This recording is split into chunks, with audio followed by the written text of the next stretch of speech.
ವಿಶ್ವವನ್ನು ಸೃಷ್ಟಿಸಿದ ಬ್ರಹ್ಮದೇವನಿಗೆ ಬಹಳ ವರ್ಷಗಳ ಶ್ರಮದಿಂದಾಗಿ ದೈಹಿಕ ಮತ್ತು ಮಾನಸಿಕ ಆಯಾಸ ಕಂಡುಬಂದಿತ್ತು. ಆಗ ಅವನ ಮನದಲ್ಲಿ ವಿಶ್ರಾಂತಿಯ ಬಯಕೆ ಉಂಟಾಗಿತ್ತು.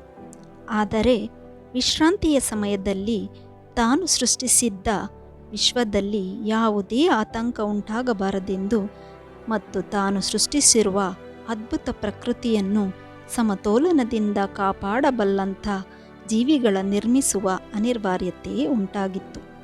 ಆಗ ಅವನು ಸೃಷ್ಟಿಸಿದ್ದೇ ಮಾನವರನ್ನು.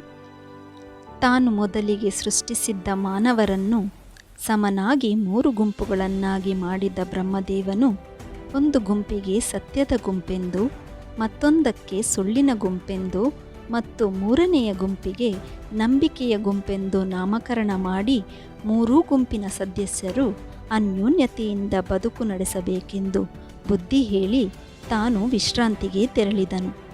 ಕೆಲ ವರ್ಷಗಳವರೆಗೂ ಅನ್ಯೋನ್ಯತೆಯಿಂದ ಬದುಕಿದ 3 ಗುಂಪಿನ ಜನರು ಕಾಲಕ್ರಮೇಣ ದ್ವೇಷ ಹಾಗೂ ಪರಸ್ಪರ ವೈಷಮ್ಯ ಮನೋಭಾವ ತಳೆದರು.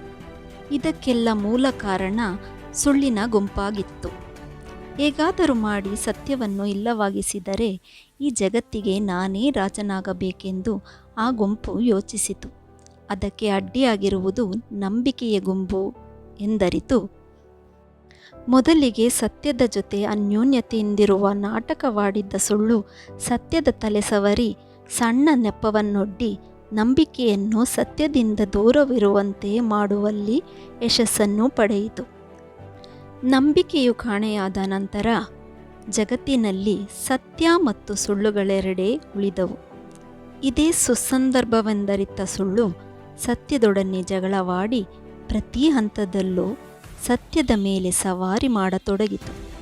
ದಿನಂಪ್ರತಿ ಎಲ್ಲ ವ್ಯವಹಾರಗಳಲ್ಲೂ ಸುಳ್ಳಿನ ಕೈಯೇ ಮೇಲಾಗುತ್ತಿದ್ದುದರಿಂದ ಮನನೊಂದ ಸತ್ಯವು ಬ್ರಹ್ಮದೇವನ ಬಳಿಗೆ ತೆರಳಿ ತನಗಾಗುತ್ತಿರುವ ಅನ್ಯಾಯವನ್ನು ತಿಳಿಸಿ ನ್ಯಾಯ ದೊರಕಿಸುವಂತೆ ಬೇಡಿಕೊಂಡರು.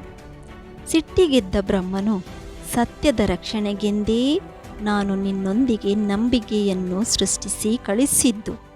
ಆದರೆ ನೀನು ದುರ್ಬುದ್ಧಿಯಿಂದ ನಂಬಿಕೆಯನ್ನೇ ನಿನ್ನಿಂದ ದೂರ ಮಾಡಿಕೊಂಡಿದ್ದರ ಪ್ರತಿಫಲವೇ ಇಂದು ಸುಳ್ಳಿನ ಮುಂದೆ ಸೋಲುತ್ತಿದ್ದೀಯೇ ಎಂದು ಬಯ್ಯತೊಡಗಿದನು. ತನ್ನ ತಪ್ಪಿನ ಅರಿವಾದ ಸತ್ಯವು ತಪ್ಪಿಗೆ ಪ್ರಾಯಶ್ಚಿತ್ತವೇನೆಂದು ಕೇಳಿದಾಗ ಬ್ರಹ್ಮದೇವನು, ನಿನ್ನ ತಪ್ಪಿಗಾಗಿ ನೀನು ಮೊದಲಿಗೆ ಸೋಲುವುದನ್ನು ತಪ್ಪಿಸಿಕೊಳ್ಳಲಾಗದು. ಆದರೆ ಯಾವಾಗ ನಂಬಿಕೆಯನ್ನು ನಿನ್ನೊಂದಿಗೆ ಸೇರಿಸಿಕೊಳ್ಳುತ್ತೀಯೋ ಆಗ ಮಾತ್ರವೇ ನಿನಗೆ ಸುಳ್ಳಿನ ವಿರುದ್ಧ ಸುಲಭವಾಗಿ ಗೆಲ್ಲುವು ಸಾಧ್ಯವಾಗುತ್ತದೆ ಎಂದು ಹೇಳಿ ಕಳುಹಿಸಿಕೊಟ್ಟನು.